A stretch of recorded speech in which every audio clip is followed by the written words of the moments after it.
Hello. Now, this is going to seem a strange choice, but I'd like to talk to you about a government-sponsored health film. Now, I know that this is unlikely to fill your film enthusiast's heart full of joy, but sometimes it's the films we expect the least of that have the ability to communicate the most from one generation to another. One of the jobs of a BFI curator is to shine a light into dark corners. And this film's a bit special because of the strange, unusual circumstances that we find ourselves in at the moment. Now, when the pandemic struck, one of the first things that happened was the BFI switchboards lit up with every journalist and broadcaster in town wanting to have footage from the Spanish flu epidemic of 1918. Many were very surprised to find out that there were none.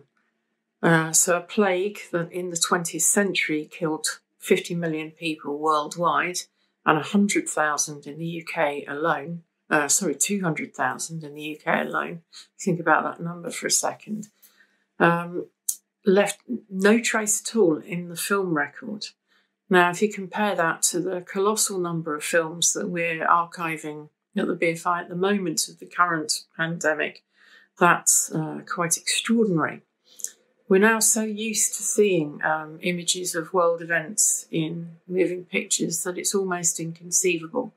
There are no newsreel copies surviving that show hospital wards or people in masks. There's a few photos and written accounts, but otherwise it's almost as if it never happened, apart from this one film. So this is Dr. Wise on influenza, and the film was made by a guy called Joseph Best for the local government board, which is a kind of precursor to the Ministry of Health.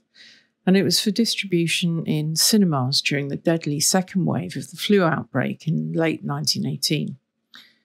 Now, at this time, there were 20 million people going to the pictures every week, so it was a really good way to get the message across. Now, they knew, as you can see, about microbes, and they'd even heard of viruses, but they hadn't put these two things together. And in fact, nobody had ever seen a virus because they wouldn't until 1935 with the invention of the electron microscope. So Dr. Wise uses the device of a fictional story about a Mr. Brown. He's the average thoughtless idiot that health officials often use to give the audience a sense of superiority. We'd never be this stupid. He goes about coughing and sneezing over his colleagues in the office, on the bus, and in the street before going out to infect probably another 100 people at a theatre. In the background, you can see the military guys coming back from the First World War.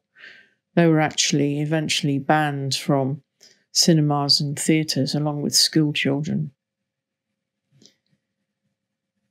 And it goes on to show us the precautionary methods by nurses, a kind of PPE of its day. They had all the same discussions about mask wearing as we did.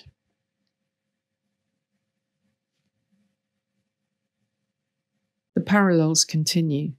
It doesn't end well for Mr. Brown. And Dr. Wise displays the grim totals of deaths in British cities, much as is happening today. The cinemas in which you would have seen this film 100 years ago disinfected constantly and ventilated the hall between every programme. It badly impacted their revenue, but they never closed.